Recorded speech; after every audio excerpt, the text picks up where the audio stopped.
नमस्कार। The wire में आपका स्वागत है। मैं हूं शरद प्रधान और लखनऊ सेंट्रल में आज हम बात करेंगे उत्तर प्रदेश के मुख्यमंत्री योगी आदित्यनाथ द्वारा आदेश दिए गए उस सर्वे की जो कि उत्तर प्रदेश में स्थित मदरसों और वक्फ प्रॉपर्टीज़ पे किया जा रहा है। वो तात्कालिक प्रभाव से उसको शुरू कर दिया गया है और बहुत जल्द ये माना जाता है कि अक्टूबर के मिडिल तक जो है इसको पूरा कर लिया जाएगा, ये कहा जा रहा है। क्यों इतनी जल्दी है इसकी वजह नहीं समझ में आती, सिवाय इसके कि किसी तरीके से भाजपा का जो मकसद है जो रहता है कि किसी तरीके से लोगों को बताना कि हर चीज़ जो मुसलमानों द्वारा की जा रही है उसमें कुछ ना कुछ गड़बड़ है। और शायद इसी उद्देश्य से ये सर्वे किया जा रहा है, जो कि काफ़ी इसमें एक तरीके के लोगों के जो रिएक्शंस हैं वो मिक्स्ड रिएक्शंस हैं। आमतौर पे माना जा रहा है कि चलिए कोई बात नहीं है, सर्वे में कोई बुराई नहीं है, आप करिए, लेकिन सिर्फ मदरसों और वक्फ प्रॉपर्टीज़ के क्यों नहीं करते सरकारी स्कूलों का, जो प्रदेश सरकार के स्कूल्स हैं उनकी हालतों का क्यों नहीं करते, और इस तरीके की प्रॉपर्टीज़ जो स्टेट की प्रॉपर्टीज़ हैं उनकी दुर्दशा हो रही है। केवल मदरसों और वक्फ पे अगर सारी नज़र है तो जाहिर है कि किसी न किसी प्रकार की शंका, किसी न किसी प्रकार का शक होगा। ख़ास तौर से इस वजह से जब इस परिप्रेक्ष्य में देखा जाता है कि बीजेपी की सरकार और बीजेपी एज अ पार्टी और उनकी आइडियोलॉग आरएसएस का उद्देश्य क्या रहता है हिंदू मुसलमान के इश्यूज़ पे। जिस तरीके की राजनीति चलती है, पोलराइजेशन की राजनीति, हिंदू मुस्लिम डिवाइड की राजनीति, जब उस परिप्रेक्ष्य में आप देखिए तो इस तरीके की कार्रवाई के को शक की नज़र से देखा ही जाएगा। और उसमें सवाल उठता है कि भाजपा की नीयत क्या है ये करवाने में। अब आप देखिए, पहले आप मदरसों को लीजिए तो उत्तर प्रदेश में जिस तरीके से मदरसे हैं, ये कोई शक की बात नहीं कि बहुत से मदरसे अनरजिस्टर्ड भी हैं। बहुत से मदरसे ये भी मुमकिन है कि गलत तरीके से चल रहे हों, गलत काम हो रहे हों, लेकिन क्या इस तरीके की एक्टिविटी और मज़हबों में नहीं है?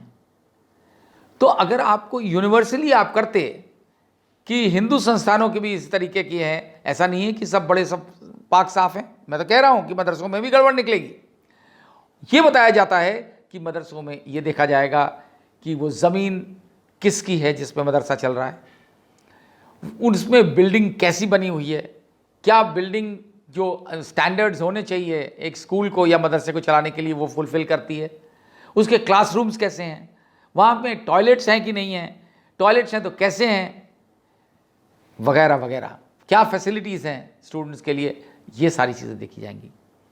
तो सवाल उठता है कि ऐसी ही हालत, मदरसे तो प्राइवेट लोग चलाते हैं, चंदे से चलाते हैं, जो सरकारी स्कूल हैं जिनके लिए पैसे का एलोकेशन किया जाता है, बजट से पैसा दिया जाता है, उनकी जो हालत है, अगर गांव-गांव में चले जाइए तो तमाम स्कूल आज की तारीख में भी ऐसे मिलेंगे जो बिल्डिंगें टपकती हैं, बारिश में अंदर नहीं बैठ सकते, गर्मी में पंखा नहीं होता, या पंखा होता है तो बिजली नहीं होती, पीने का पानी का कोई प्रोविज़न नहीं होता, और टॉयलेट तो हम जिस तरीके के होते हैं उसका भगवान ही मालिक है। और जहाँ तक लड़कियों के टॉयलेट का सवाल है, वो इनवेरेबली आपको नहीं मिलेंगे, ऐसे बहुत रेयर होंगे स्कूल्स जहाँ हैं, उसका कोई सर्वे नहीं है।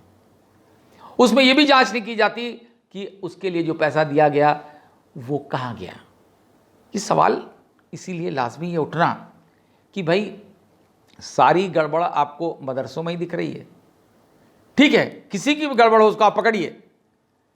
जो मदरसे के नाम पे नाजायज़ काम कर रहे हो, मदरसे के नाम पे नाजायज़ फंडिंग आ रही हो, उसको आप रोकिए, बिल्कुल रोकिए। लेकिन कोई भी, क्योंकि मदरसे आमतौर पे फंडिंग पे चलते हैं, डोनेशंस पे चलते हैं, तो ये मान लेना कि कोई भी शख्स, कोई एनआरआई है, वो अगर भेज रहा है तो वो फॉरेन फंडिंग जो है उसने मामूली कॉन्ट्रीब्यूशंस भेज रहा है, तो वो कुछ ना कुछ गड़बड़ है उसमें, उसको टेरर से जोड़ दिया जाएगा, ये शक है। और ये शक इसलिए है क्योंकि तमाम इस तरीके की एक्टिविटीज़ हुई हैं, हाल में सरकार द्वारा कार्रवाई की गई है ऐसी ऑर्गेनाइजेशंस के जिनको लेबल कर दिया गया है कि इनका कोई ना कोई टेरर से लिंक है। उसके लिए चाहे एविडेंस हो ना हो, एक दफ़ा सरकार ने डिक्लेयर कर दिया तो है, लोगों को जेल भेज दिया गया है। तो यही शंका पैदा हो रही है कि कहीं इसके पीछे भी इसी तरीके की कार्रवाई ना हो कि इसलिए किया जा रहा है। आप ये उठाइए मुद्दा, बिल्कुल जायज़ मुद्दा है कि मदरसों में दीनी तालीम यानी कि रिलीजियस एजुकेशन के अलावा भी नॉर्मल एजुकेशन होनी चाहिए, बिल्कुल सही बात है, जायज़ बात है। और कई मैंने खुद ऐसे मदरसे बहुत देखे हैं, इंडो नेपाल बॉर्डर पे बहुत सारे हैं। कई वर्ष पहले मैंने एक सर्वे किया था, उन पे खबरें लिखी थी और उस वहाँ पे जो है ये पाया था कि जो आलीशान बड़े बड़े मकबरे थे उनकी वर्किंग पे मुझे खुद कईयों पे शंका होती थी, क्योंकि जिस तरीके का माहौल उन्होंने क्रिएट कर रखा था, बड़ा क्लोज सा माहौल जहाँ किसी को देखने की का अलाउड नहीं था, जहाँ फ्रीडम नहीं दिखती थी, लेकिन वहीं पे बड़े जेन्युइन अच्छे मकबरे वो मदरसे दिख रहे थे जहाँ लोग अपने छोटे छोटे कॉन्ट्रीब्यूशन से चला रहे हैं, मॉडेस्ट टाइप के मदरसे हैं, लेकिन वहाँ हर तरीके की तालीम दी जा रही है। दीनी तालीम के अलावा नॉर्मल सब्जेक्ट भी पढ़ाए जा रहे हैं, अंग्रेज़ी भी पढ़ाई जा रही है, मैथमेटिक्स भी पढ़ाई जा रही है, ज्योग्राफी भी पढ़ाई जा रही है, हिस्ट्री भी पढ़ाई जा रही है, साइंस भी पढ़ाई जा रही है। ये इस तरीके की चीज़ें आप देखिए, बड़ी अच्छी बात है। और मैं जानता हूँ तमाम ऐसे बड़े बड़े इंस्टीट्यूशंस हैं जो बहुत बड़े मदरसे आप कहिए, जिस तरह लखनऊ में नदवा है जो जिसका यूनिवर्सिटी का स्टेटस है, वहाँ हर तरीके की तालीम दी जाती है, यानी कि हर सब्जेक्ट पढ़ाया जाता है और हायर लेवल्स तक पढ़ाया जाता है। जिसको सिर्फ दीनी तालीम करनी है वो भी अवेलेबल है। तो ये करना, इसमें कोई किसी को एतराज़ नहीं होना चाहिए, लेकिन आप महज इस तरीके से करें और फिर आप एक शक पैदा करने के लिए करें तो बात सही नहीं लगती। अब यही बात होती है वक्फ के बारे में। राइट विंग मीडिया में, ख़ासतौर से मेन स्ट्रीम मीडिया में ये बात बहुत फैलाई जा रही है कि क्या वजह है कि वक्फ की प्रॉपर्टीज़ इतनी के पास जो ज़मीन है वो हिंदुस्तान में नंबर 3 लेवल पे आती है, यानी कि सबसे ज़्यादा ज़मीन देश में अगर किसी की है वो डिफेंस की है, फौज की है। उसके बाद आती है रेलवेज़ और तीसरे नंबर पे वक्फ है। डिफेंस के पास करीब 18 लाख एकड़ है, रेलवेज़ के पास 12 लाख एकड़ है और 8 लाख एकड़ ज़मीन बताई जाती है कि वक्फ की है। तो इसमें कोई अचंभे की बात नहीं है। इस देश में बरसों तक मुस्लिम्स का राज रहा है और राजाज जो थे और उनके जो मुलाजिम भी थे बड़े बड़े लोग, तो वो वक्फ कर जाते थे। वक्फ यानी एक ट्रस्ट जिसको जो जनरल गुड के लिए, चैरिटेबल पर्पस के लिए बनाए जाते थे। तो बहुत लोग करते गए तो जाहिर है कि उनकी ज़मीन बहुत ज़्यादा होगी। और अभी इसमें यह किसी ने नहीं जोड़ा है कि मंदिर और रिलीजियस ट्रस्ट्स जो हैं हिंदू रिलीजन के, उसके पास कितनी ज़मीन है, इसका कहीं कोई कैलकुलेशन नहीं है, क्योंकि वहाँ पे कोई सिस्टम नहीं है रजिस्ट्रेशन का। यहाँ पे क्योंकि एक कानून बना था जिसके तहत रजिस्ट्रेशन ज़रूरी था, इसलिए ये चीज़ सामने आई है। अब ये कहना कि साहब इनके पास क्यों इतनी ज़्यादा है और कहाँ से आ गई, और बहुत से टीवी चैनल्स इसको बहुत ज़्यादा हाईलाइट करके बताते हैं, ऐसा बताते हैं जैसे कि कहीं हड़प ली गई है ज़मीन। अरे आखिर वो यहीं के सिटीजन्स हैं जिनके पास है।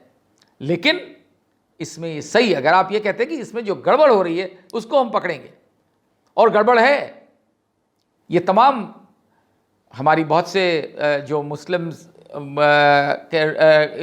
लीडर्स हैं, बहुत सारे पॉलिटिकल लीडर्स की बात नहीं कर रहा हूँ, जो बाकी लोग हैं जो कम्युनिटी को रिप्रेजेंट करते हैं, डिफरेंट ओहदों पे हैं, वो ये मानते हैं कि बहुत गड़बड़ है वक्फ प्रॉपर्टीज़ में। और वो इस वजह से है कि अधिकतर जो वक्फ की प्रॉपर्टीज़ जो नाजायज़ कब्ज़ों में हैं, उसमें वहीं के जो वक्फ चलाने वाले लोग हैं वो हैं।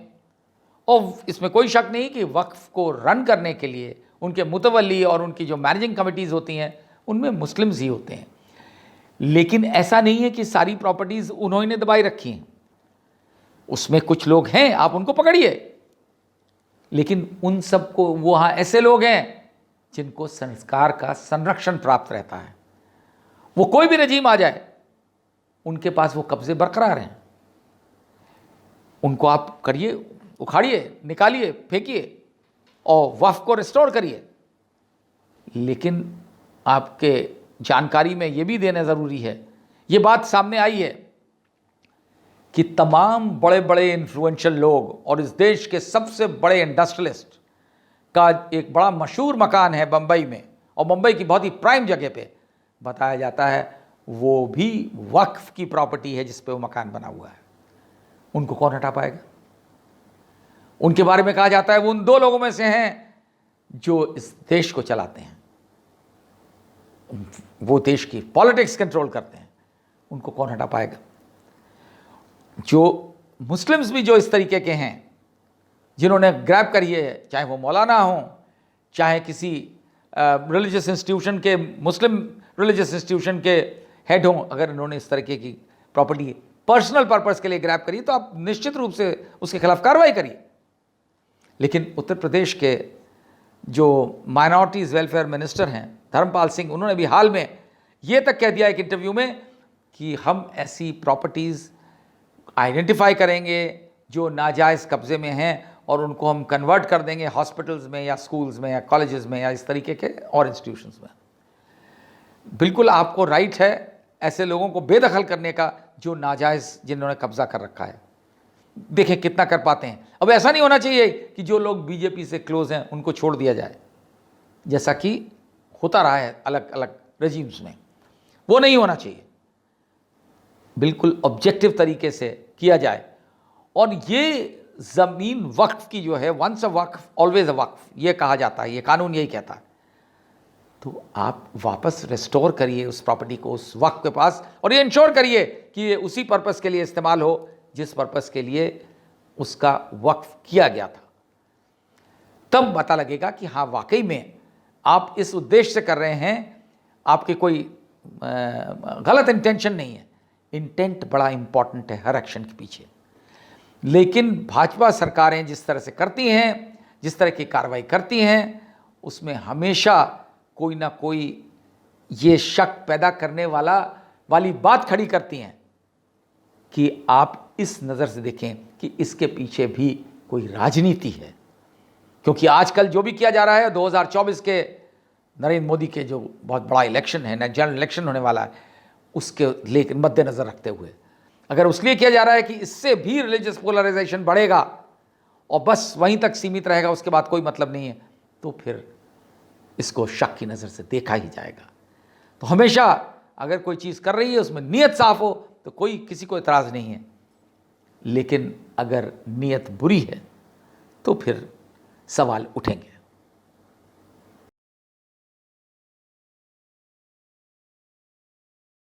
द वायर के और वीडियोस देखने के लिए सब्सक्राइब करें और बेल आइकन पर क्लिक करें। स्वतंत्र पत्रकारिता की आर्थिक मदद करने के लिए डिस्क्रिप्शन में दिए गए लिंक पर जाएं और अपनी राशि चुनें।